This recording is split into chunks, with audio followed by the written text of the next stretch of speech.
The music academy always felt busy, full of sounds and movement, but he often moved quietly through it, almost like part of the furniture. People saw him carrying chairs, setting up stands, checking the lights, and making sure the hall stayed clean. They did not look at him long enough to wonder who he was, or what he could do. To most of them, he was just someone who worked backstage, someone who did not belong on the stage itself. He never complained about it. He liked staying in the background. It felt safe. When students rushed in with their instruments and teachers corrected their posture or scolded them for missing practice, he kept his head down and continued whatever small job he had been given. He had lived long enough to know that staying quiet made life easier. People talked less when they thought he had nothing special to say. Still, even though he stayed silent, he heard almost everything. Students joked loudly as if their voices bounced off the walls on purpose. Some would walk past him and say things like, "I doubt he can even play a single note," or "He probably doesn't know the difference between a piano and a drum." They said these things without looking at him, as if he could not understand or simply did not matter. He always kept a straight face, but inside, a small part of him would twist a little. Not enough to show, but enough to stay with him for the rest of the day. He had grown used to people making guesses about him. That was something he learned early in life. But sometimes, when he passed by the rehearsal rooms and heard someone struggling to play a difficult part, his hands would almost move on their own, as if remembering a habit they had not forgotten. He would curl his fingers slightly, feeling the memory of keys beneath them. But he never let anyone see that. He only allowed himself small moments, like when he stood in an empty hall after everyone left. He would wipe the dust from the piano surface, and while doing it, he would think of notes and melodies. Not the kind he heard from the students, but the ones he used to play late at night when no one else was awake. That his day always began before anyone else arrived. He would unlock the side door, walk through the quiet halls, and switch on the lights one by one. The halls felt different before sunrise, softer and kinder, as if the walls had not yet decided to echo the loud voices that would fill them later. In those early hours, he felt a small peace he could not describe to anyone. He moved through the building with calm steps, checking everything that needed to be ready for the day. Sometimes he would pause at the grand piano on the main stage. It sat there like a sleeping giant, waiting for someone to wake it. He would slowly lift the fallboard just enough to see the keys, and the sight alone brought a strange warmth to his chest. He never pressed them. He never allowed himself that. He would stand there for a moment, take a quiet breath, then close it again and continue with his tasks. To everyone else, he looked like someone who had no connection to music at all. They saw simple clothes, dusty shoes, and hands that carried equipment instead of playing instruments. They did not know the hours he once spent in front of a piano long before he ever worked here, or the years he practiced alone because he did not have money for lessons. They did not know that music had once been his whole world until life pushed him in another direction. That part of his story was long hidden, protected like something fragile. He never planned to show it again. During the busy afternoons, the academy became louder. Students gathered in groups, comparing pieces or complaining about how hard their teachers were on them. He passed by with boxes of cables or folded music stands, and sometimes he heard them whispering, "Do you think he even knows what we're doing here?" Someone said once. Another laughed, "Probably not. He's just here to sweep the floors." They did not say it to be cruel. They said it because they never imagined he had a story of his own. He often wondered why people assumed ability based on what someone looked like. Maybe they thought talent always came with confidence or fancy clothes. Maybe they believed that someone who worked in the shadows could not possibly shine. Whatever the reason, he never fought it. Not because he agreed, but because fighting would only draw attention to him, and attention was something he did not want. There were moments when he wished he could tell them he understood more than they realized. When he listened to them struggle with a particular part, he sometimes wanted to gently show them how even a difficult run could feel easy with the right hand position. But he kept those thoughts inside. It was not his place, and he did not want to step into a world where he no longer belonged. Sometimes, in the evenings when the hall was almost empty, a few students stayed back to practice their pieces. He would walk past the open practice rooms and hear the same notes repeated again and again as they tried to fix mistakes. Some played with emotion, while others focused too hard on hitting every note correctly. He could tell when someone did not understand the feeling behind a melody, even if the notes were right. But he never said a word. He only listened and quietly admired their effort. On one particular afternoon, he was adjusting the stage lights when a group of students gathered near him, waiting for their rehearsal to start. One of them pointed at the piano and joked, "Hey, maybe he can play something for us." The others laughed, shaking their heads. "He probably doesn't even know how to sit at the piano," another said. He kept working without reacting. They were young, and their words carried no real harm, even if they stung a little. But what bothered him most was not the comment itself. It was the thought that he had allowed himself to become invisible enough for people to say such things without hesitation. Somewhere inside, he wondered how he had become someone who hid his skill so deeply that even the idea of him playing felt like a joke to others. Even so, he did not let those thoughts stay for long. He reminded himself that not everyone needed to know who he truly was. He had learned to take pride in the work he did now. The lights he set up, the instruments he carried, the stages he prepared, these things also mattered. Music was not only created by those who performed. It was supported by many hands that stayed behind the scenes. He told himself that it was enough. Still, deep inside, he felt a small echo of something he used to love. A part of him missed the feeling of keys beneath his fingers, the soft vibration of the strings, the moment when a melody flowed freely through him without fear or hesitation. He missed the calm he felt when he played alone, when the world seemed to shrink into the space between him and the piano. He did not know that soon. Everything in his quiet routine would shift. He did not know that the same people who doubted him would, one day, listen to him in stunned silence. He had no idea that the moment he had avoided for years would return to him unexpectedly, pulling him toward the stage he thought he had left behind forever. For now, he simply continued with his day, unaware that change was not far away, and that his hidden skill was waiting for its moment to come back to life. The day of the recital arrived with more noise and movement than usual.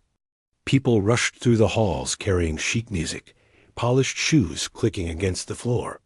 The backstage worker moved through the space like he always did, quiet and steady, checking lights, placing chairs, and making sure every detail matched the director's plan. He had done this for years, and he knew exactly what needed to be done without being told. The recital was an important one. Many visitors were expected, including families, teachers from other schools, and people from the local community who admired music. Everyone seemed excited, except him. He felt the same calm expression he wore every day.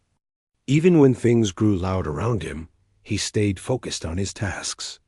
He liked the feeling of helping the event run smoothly. It made him feel useful in a way he understood. 2 hours before the recital, the main performer arrived. He had been practicing for weeks. Everyone talked about how he would be the highlight of the evening. Some called him the best young pianist the Academy had seen in years. The director watched him closely, giving advice and small corrections. The performer looked confident, ready to show his skill to the audience. The backstage worker watched from a distance, lifting cables and checking curtains. He stayed out of sight, keeping to his usual place. But even from far away, he could hear the performer warming up. The boy's fingers moved quickly, hitting notes that echoed around the empty hall. People passing by stopped to listen, impressed by the speed and clarity of his playing. The backstage worker stood quietly near one of the stage lights, adjusting its angle. He listened too, and although the performer was skilled, he noticed small things. The speed was there, the confidence was there, but the emotion felt a little hidden. It was something many young players struggled with. Still, he said nothing. It was not his job to teach or correct. The trouble started just half an hour before the show. The performer's teacher wanted him to practice one more run. The director agreed. The performer sat at the piano again, lifting his hands with confidence. But in his rush to impress, his hand slipped during a fast part. He tried again, a bit more tense, and this time his finger twisted strangely. He winced and pulled his hand back. People nearby rushed to him. One teacher examined his hand. The performer tried to act brave, but it was clear he was in pain. When he tried to press another key, he flinched. The director's face changed from excitement to worry. "This is bad," one teacher whispered. "He might not be able to play tonight." The performer looked frightened. He knew how important this recital was. His parents stood nearby, their faces pale. The director tried to stay calm, but the panic beneath his voice was clear. "We need to find someone else," the director said quietly. "Someone who knows the final piece well enough to perform it." The problem was that the final piece was not easy. It required speed, control, and feeling. None of the younger students knew it well enough to play it confidently. The more experienced students were performing earlier pieces and were already nervous about their own parts. The thought of learning a difficult piece minutes before the show made many of them shake their heads. The backstage worker listened from behind the curtain as the teachers discussed options. He stood still, pretending to sort through wires, but every word reached him clearly. He knew the final piece.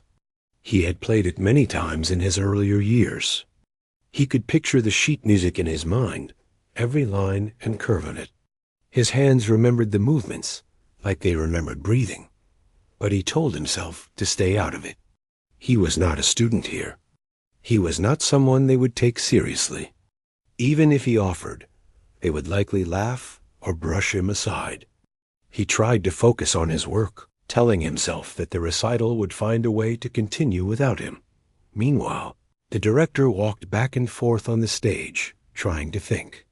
Teachers offered names, but each was followed by a reason it would not work. Time was running out.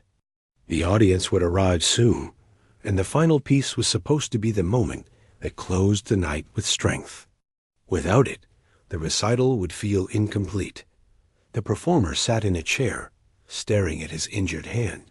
His confidence from earlier had faded completely. He kept apologizing, even though no one blamed him.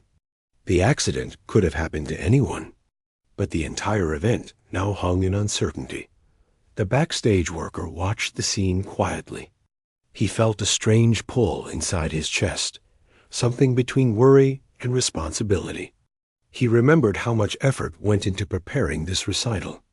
He thought of the students who practiced every day, the teachers who pushed them, the families who looked forward to hearing music tonight. He felt the weight of the moment pressing against him. Still, he hesitated. Speaking up was not something he did often.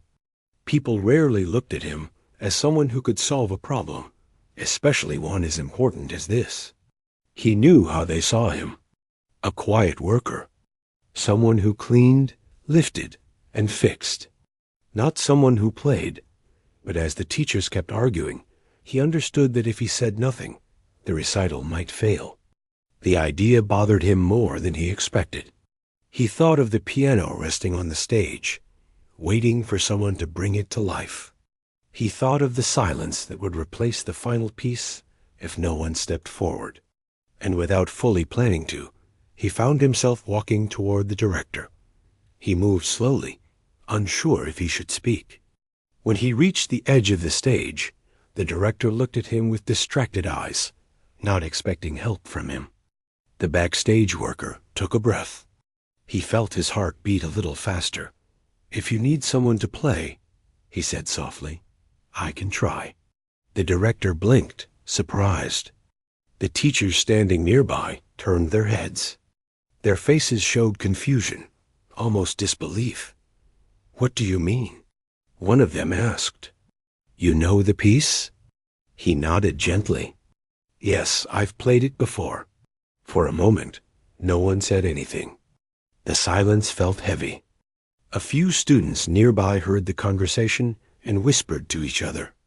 Some even exchanged amused looks, as if they already believed it was a mistake. The director frowned with concern, not wanting to insult him, but unsure how to respond. "It's a very difficult piece," he said carefully. "Are you certain you can handle it?" Again, he nodded, though he felt nervous. Not because of the piece, but because of all the eyes now on him. He was not used to being the center of attention. One student whispered loudly enough for others to hear. "He's just trying to help, but there's no way he can actually play." More whispers followed. Some shook their heads, expecting the director to refuse. The director sighed, torn between doubt and desperation. "We don't have many choices," he admitted. "But this isn't a small role. If you aren't ready, the entire recital could fall apart." The backstage worker understood. He felt the weight of the responsibility, but something inside him felt calm about the music itself. "I can do it," he said softly. "Just give me a chance to try." The director looked at him for a long moment, searching his face. Maybe he noticed the steady calm in the worker's eyes, or the confidence that did not come from pride, but from knowing what he was capable of. Finally, the director gave a small nod. "All right," he said. "Show us." The hall grew silent as the backstage worker walked toward the piano. Every step felt heavier than the last. Whispers followed him. Doubt filled the air. Some students looked almost amused, waiting for him to give up. Even a few teachers exchanged uneasy glances. He reached the piano and gently pulled out the bench. The polished wood felt familiar. He sat down slowly, placing his hands on his knees for a moment. His heart beat fast, but his mind felt strangely clear. He had not touched this piano before, but he knew he did not need time to adjust. His hands already remembered. He lifted his hands and let them hover above the keys. The room stayed quiet, every eye fixed on him. He took a slow breath, the kind he used to take before playing alone late at night. He was ready to touch the keys again, ready to bring his hidden skill into the open. But he had no idea that what he was about to do would change everything. The moment was still. The future waited. And in the quiet before the first note, he understood that everything in his life was about to shift in a way he never expected. The hall stayed completely silent as he sat at the piano. It felt almost strange to him. For years, he had stayed in the background, unnoticed and unheard. Now all those same people who used to walk past him without a glance were staring directly at him. Every breath in the room seemed to pause. He kept his eyes on the keys, letting the quiet sink into him. He didn't rush. He didn't panic. He simply waited until the moment felt right. Then, slowly, he placed his fingers on the cool surface of the keys. It felt familiar, like returning to an old friend he had not seen in a long time. He took one gentle breath. It was the same kind of breath he used to take when he played in the early mornings, when no one else was awake. That breath carried him into the music. Then he played the first note. The sound rang through the hall, warm and clear. It wasn't forced or shaky. It was calm, controlled, and full of a quiet strength that made everyone lean forward. The note lingered in the air, and before it faded, he let the next one follow. Soon, the melody began to form. People who had doubted him moments ago widened their eyes. Some even froze, completely still. The director, who had been tense with worry, lowered his shoulders slightly. One of the teachers covered her mouth in surprise.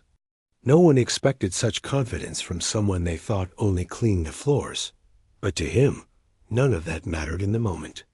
He wasn't thinking about the audience or their judgment. He wasn't thinking about proving anything. The music came from a quieter place inside him. It was like water flowing from a source he had kept hidden for years. As he continued to play, his hands moved with smooth, practiced motion. They glided over the keys with certainty, never hesitating. The fast passages came easily, each note hitting with clean precision. Then the slower parts arrived, soft, emotional moments that required more than skill. They required understanding. And he understood. He knew how to make a melody breathe. He knew how to make each note feel alive. The audience had not even arrived yet, but the few people in the hall were already captivated. Even the student who had joked earlier now stood frozen in place, his face slightly red. He played as if he had been waiting for this moment, without realizing it. The sound filled the hall, wrapping around every corner, touching every wall. It was the kind of sound that made people forget where they were for a moment. When he reached the middle section of the piece, the mood changed. The notes grew faster, demanding strength and accuracy. His fingers moved with confidence, hitting every note exactly where it should be. His posture stayed relaxed, as if the challenge of the piece didn't bother him at all. The director whispered to a teacher nearby, "How long has he been able to do this?" But the teacher could only shake her head in disbelief. The backstage worker didn't notice their whispers. He kept playing, letting the music guide him. Each measure was like a memory coming back to life. He remembered the nights when he played until his fingers hurt. He remembered the days when he dreamed of performing but never had the chance. Those dreams had faded long ago, but the music never left him. It stayed buried, like a quiet light waiting beneath the surface. As he approached the final part of the piece, the hall felt charged with emotion. Even without a full audience, it felt like a real performance. The notes softened again, becoming gentle and steady. He played with so much feeling that the listeners almost felt as if the music was telling them something. Something about patience. Something about waiting for the right moment. Something about being seen after years of being invisible. When he played the last note, he let it ring. It floated in the air before slowly fading. No one moved. No one even breathed for a second.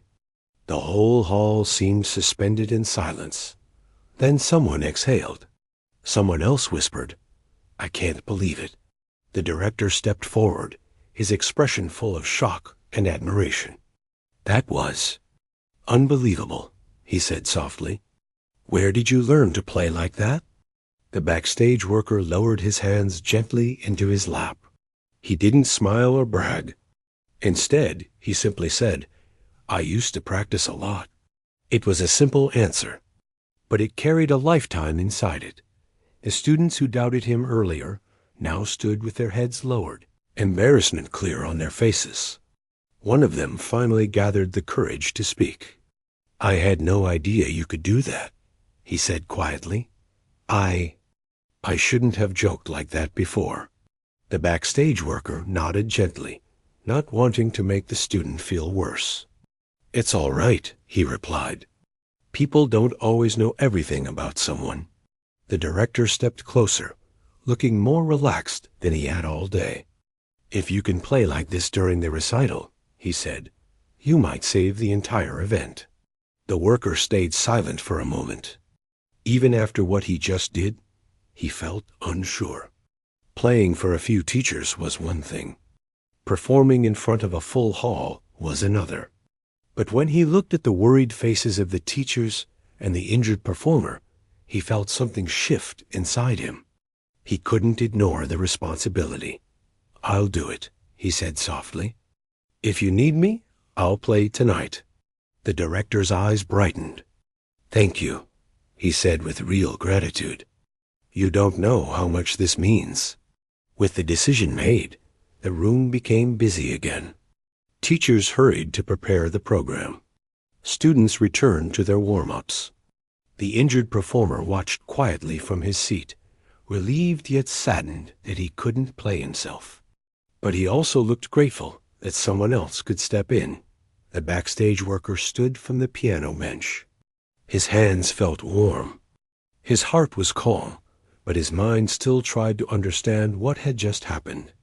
He never planned to show his skill to anyone. Yet here he was, preparing to perform the hardest piece of the night. He took a deep breath and returned to his backstage duties. He adjusted lights, fixed cables, and moved equipment just like he always did. But something felt different. People looked at him differently now. Not with disrespect, and not with jokes. They looked with curiosity, even admiration. Some gave him small nods as he passed. Others whispered as if talking about something rare they had just witnessed. He didn't let it change him. He kept working quietly, staying focused on the tasks he knew well. But inside, something warm spread through him. It wasn't pride. It wasn't confidence. It was something softer, maybe the feeling of being seen for the first time in a long while. As the time for the recital approached, the hall filled with people. Families sat in rows, smiling and whispering. Children carried flowers for their siblings. The atmosphere felt lively and full of anticipation. The backstage worker stayed behind the curtain, preparing for the moment he would have to walk out. His hands were steady, his breath soft, but his heart carried a strange mix of calm and excitement. He looked at the piano sitting in the center of the stage. The same piano he had cleaned countless times. The same piano he had admired quietly in the mornings. Now it was waiting for him. He heard the director begin the opening speech. The first performers started their pieces, filling the hall with music.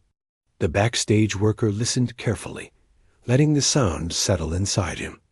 He didn't feel nervous. He felt ready. When the moment finally came, when the director announced the final piece and called for the performer, he stepped forward from the shadows. His life had changed in a single afternoon, and the real surprise was yet to come. The moment he stepped onto the stage, the entire hall seemed to take a breath at the same time. The lights above him glowed softly, highlighting the piano that sat waiting at the center. Rows and rows of faces looked up, curious and unsure. Most people had no idea who he was. He wasn't a student they recognized, nor a performer written in the program. He looked like someone who should have been behind the curtains, not under the lights. He walked slowly, not because he was afraid, but because he wanted to steady himself. The stage felt different now. It wasn't just a place he cleaned or organized. Tonight, it was a place he had to fill with sound that needed to carry every emotion he had kept tucked away for years. When he reached the piano, he paused for a moment. His hands hung loosely at his sides as he looked at the keys. The same keys he had touched earlier that day when no audience was present. Now, the atmosphere felt heavier, filled with expectation. Behind him, the director stood watching from the wings, hoping he had made the right decision. The teachers whispered among themselves, some nervous, some excited. A few students who had doubted him earlier now sat in complete silence, their eyes wide. He finally pulled out the bench and sat down. His back remained straight, but not stiff. He breathed slowly, steadying his heart. He could feel the weight of hundreds of eyes, but he didn't let it shake him. He lifted his hands above the keys. The soft glow of the stage lights bounced gently off the polished surface of the piano. For a heartbeat, everything was still. Then he played the first note. It rang across the hall with a warmth that made some people straighten in their seats. The sound was clean and full, not too loud, not too soft. It carried the kind of confidence that came from years of quiet practice, not from being taught in front of others. The second note came, then the third, and soon the melody began to weave through the room. The music carried a feeling that touched people in a way they didn't expect. It felt personal, almost like he was sharing a story without speaking. He didn't rush. Every movement of his fingers looked natural, as though the keys belonged to him. His hands glided over them with a calm control that made listeners forget how difficult the piece truly was. The hall remained quiet, completely drawn in. Even young children who normally fidgeted during performances sat still. Parents leaned forward. Some teachers stared with open amazement. Others blinked as if they were seeing something impossible. He reached the first challenging section, where the notes moved quickly and demanded both strength and accuracy. His fingers moved with certainty, hitting every key perfectly. The sound did not blur or stumble. It rose and fell with purpose. Someone in the front row gasped quietly. The director, who had been tense throughout the evening, slowly relaxed his shoulders. He whispered to the teacher beside him, "I didn't know he had this inside him." But the teacher didn't respond. She was too focused on the performance, her eyes following every movement of his hands. The music shifted into its soft middle part. The tone changed from bright to gentle. He played it with such feeling that a hush fell over the room, not just of quietness, but of emotion. Some listeners felt as though the music was speaking directly to them. It felt like it carried a message about being overlooked, about waiting patiently, about holding onto something even when the world didn't see it. He didn't look at the audience.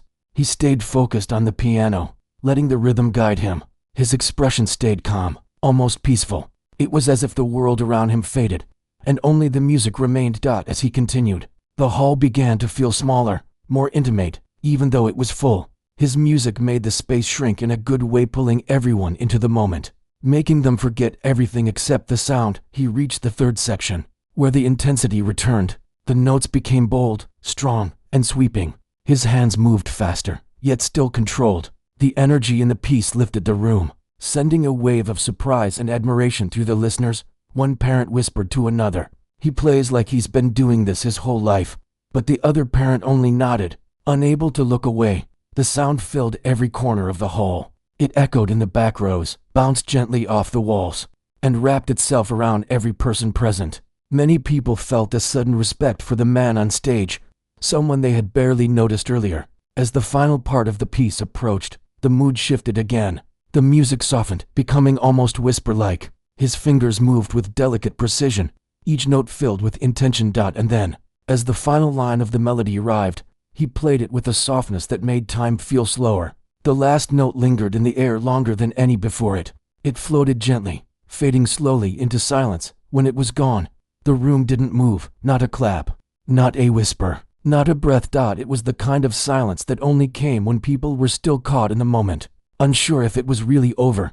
Then, suddenly, the hall erupted. Applause broke out like a wave crashing forward. People stood from their seats. Hands clapped louder than they had all night. Some students shouted in excitement. A few teachers wiped the corners of their eyes. The director clapped harder than anyone, his face lit with relief and pride. The backstage worker looked down, overwhelmed. He hadn't expected such a reaction. He had only hoped to play well enough to help the recital continue. He had no idea the audience would respond like this. He stood slowly and gave a small, humble bow. He wasn't used to attention. He wasn't used to praise. He didn't smile widely or raise his arms. He simply acknowledged the audience with quiet respect. The applause continued. Some people even cheered. A few students who had mocked him earlier now clapped with their heads lowered, ashamed but grateful. When he walked off stage, the director met him with open arms and a look of deep admiration. "You saved tonight," the director said. "Truly, that was a performance none of us will forget." The backstage worker shook his head gently. "I just wanted to help," he said softly. But the director wasn't convinced. "No," he replied. "You didn't just help. You changed everything." Teachers approached him one by one, offering compliments. Students looked at him with new respect, some smiling shyly, others whispering about how unbelievable his playing was. The injured performer came forward too, cradling his bandaged hand. He looked sad that he couldn't perform, but also relieved that someone else had stepped in. "You were amazing," he said quietly. "Thank you for taking my place." The backstage worker nodded in appreciation. "You would have done the same for anyone," he replied. As the hall emptied, people continued to talk about the performance. Word spread quickly. Some said they had discovered a rare talent. Others said they had witnessed something special. A few wondered how someone like him, so quiet, so unnoticed, had learned to play with such depth. But as the night ended, the backstage worker didn't think about any of that. He stayed behind to put away equipment, fold chairs, and check the stage, just like he always did. Except tonight felt different. Tonight, he wasn't invisible. Tonight, people saw him, and tomorrow, everything would be different because of it. The hall stayed completely still for a moment after he finished. almost like everyone had forgotten how to breathe. The last notes of the piano hung in the air, slowly fading into the quiet room. For a second, he wondered if he had done something wrong, because no one moved or said anything. He looked down at his hands, still resting on the keys, unsure if he should stand up or wait. But then, all at once, the room burst into loud claps and cheers. It was so sudden that he almost flinched. The applause grew stronger and stronger, filling every corner of the hall. He stood up slowly, feeling unsure of what to do with all the eyes on him. He had never wanted this kind of attention. He only stepped up because they needed someone, and he couldn't just watch the recital fall apart. No, everyone was looking at him like he had done something impossible. He felt his face grow warm, and he lowered his head slightly, hoping the moment would pass quickly. The director walked toward the stage with a stunned look, almost forgetting he had an audience to manage. The director stopped in front of him and stared for a moment, as if trying to process what he just witnessed. Then he nodded with genuine respect. It wasn't a dramatic gesture, just a small honest nod, but it meant more than any words could. The assistant gave a small nod back, still feeling unsure. Some students rushed toward the stage too, but they slowed down when they got closer. A few of them looked embarrassed, like they weren't sure how to approach him after the things they had said earlier. He remembered the jokes, the laughter, the way they brushed him off, thinking he was just someone who moved boxes and fixed chairs. But now their eyes carried a different look. Not pity, not shock, it was respect, mixed with a bit of regret. One of the students opened their mouth as if they wanted to say something, but couldn't find the right words. Instead, they just gave him a small smile. It felt awkward, but also sincere. He didn't feel angry at them. He knew how people tended to judge quickly. He had lived with that for most of his life. But he also knew that today wasn't about proving anyone wrong. It was simply about helping. The director stepped onto the stage and raised his hand to calm the cheering crowd. The applause slowly faded, but the excitement still lingered in the air. The director cleared his throat and looked at everyone. This performance, he said, was not planned. But sometimes, unexpected moments show us something we didn't realize we were missing. The assistant stood still, wishing he could fade into the background again. But the director continued. We were saved today by someone who never asked for attention, never demanded recognition, and never tried to show off. The director turned toward him. But talent like this cannot stay hidden forever. The crowd clapped again, softer this time, more respectful. The assistant didn't know what to do with all this praise. He looked at the piano for a moment, feeling a strange mixture of pride and shyness. He had played this piece many times alone in quiet rooms, after long shifts, when no one was watching. Back then, it was only for himself, only for comfort. But today he had shared something personal with a full room, and somehow, it felt right. After the crowd began to talk among themselves, the director pulled him aside. He spoke in a low voice, almost excited but trying to stay professional. I had no idea you could play like that, the director said. Why didn't you tell anyone? He shrugged lightly. I didn't think it mattered, the director sighed. It matters. It matters a lot. Listen, I want you to join our upcoming events, not as staff, as a performer. The assistant was stunned. He blinked slowly, wondering if he heard that correctly. I'm not looking for anything like that, he said softly. I just wanted to help. I know, the director replied. And that's exactly why you deserve this chance. He didn't answer right away. He wanted time to think. He had worked behind the scenes for so long that he didn't know how he felt about stepping into the light. But he also felt something new, something warm, like maybe he belonged in both places. More people approached him as he gently stepped off the stage. They gave him kind smiles, encouraging words, and even a few shy compliments. The same students who once joked about him now looked at him, like he had become someone completely different. But he knew he hadn't changed. Only their view of him had. He made his way toward the back hallway where his work usually kept him. The long corridor felt familiar, quiet, and safe. But before he reached the storage room, one of the younger students called out to him. Hey, the student said softly, walking up to him. I just wanted to say, I'm sorry for how I acted before. I shouldn't have assumed anything about you. The assistant looked at the student, who seemed genuinely nervous. It's all right, he said gently. People say things you didn't know. The student nodded in relief. Well, I'm glad you played. It was amazing. He thanked them quietly before walking into the storage room, where everything felt normal again. The boxes, the music stands, the cables, things he had organized countless times were right where they always were. But he didn't feel exactly the same anymore. He sat on a small folded chair, letting the quiet settle around him. His hands rested on his lap, still slightly warm from playing. He closed his eyes for a moment, replaying the sound of the applause in his mind. It felt unreal, but comforting. Later, as the recital finally ended and people began to leave the building, one of the older staff members walked in and leaned against the door. "I heard everything," the staff member said with a small smile. "You surprised everyone today." He nodded shyly. "I didn't mean to. That's what makes it even better," the staff member replied. "You played from the heart, not for attention, not for praise." "That's rare." He didn't know how to respond, so he just gave a small smile. Before leaving, the staff member added, "By the way, the director is serious. He wants you to perform again. Think about it." After the staff member left, the assistant stayed in the quiet room for a long time, thinking about the future. The idea of performing again scared him a little, but at the same time, something inside him felt excited. Maybe he could continue helping behind the scenes and still share his music when needed. Maybe he didn't have to choose. When he finally packed up his things and stepped outside, the night air felt cool and calm. The building behind him glowed softly in the fading lights. He looked back at it, feeling grateful not for the applause or the compliments, but for the chance to show a part of himself he had kept hidden for so long.